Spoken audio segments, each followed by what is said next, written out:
The next question, the member for Scarborough-Guildwood.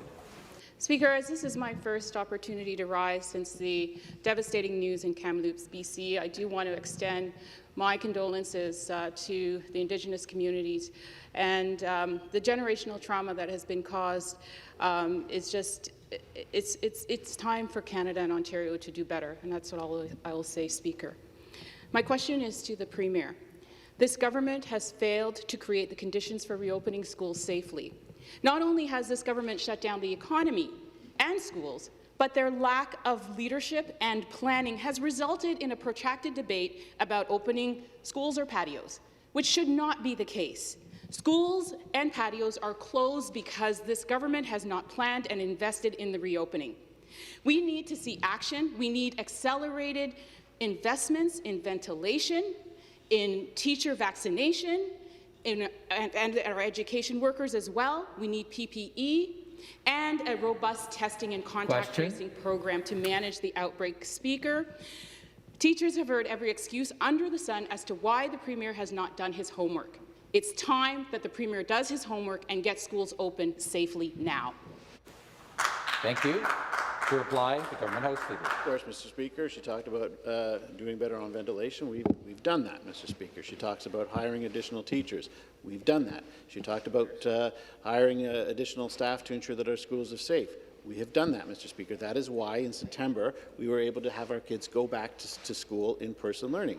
But we also knew we had to give parents choice, and that choice was to be in class or online, Mr. Speaker, and we made the investments to make sure that parents had access to both, Speaker. That is what we have been doing since day one, since this pandemic hit, Mr. Speaker. We will not stop putting the emphasis on our kids, on the next generation of leaders, Mr. Speaker. That is our priority, and we will continue to make students our priority.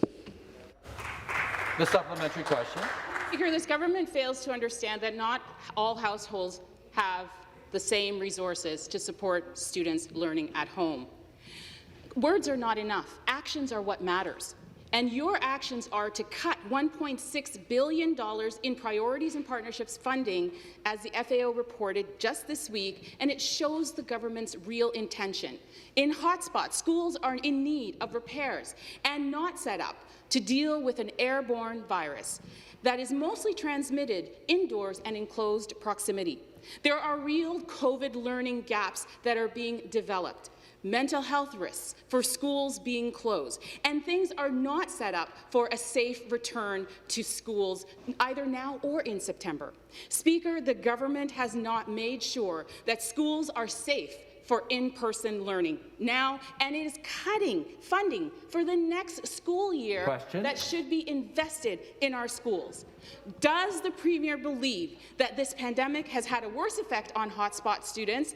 And if so, what is his plan to ensure that there are no learning gaps and that students in all areas of our province receive the supports that they deserve so there's no— Thank you. Thank you. Government House Leader. A strange question coming from a member who used to be the Minister of Education. Her question outlines why that member was such a failure as a Minister of Education. She says that we weren't prepared. She said that the schools weren't prepared to deal with the pandemic. I'm going to caution the Government House Leader on his language and ask him to conclude his answer. Mr. Speaker, the question was that schools were not prepared in the province of Ontario for the pandemic.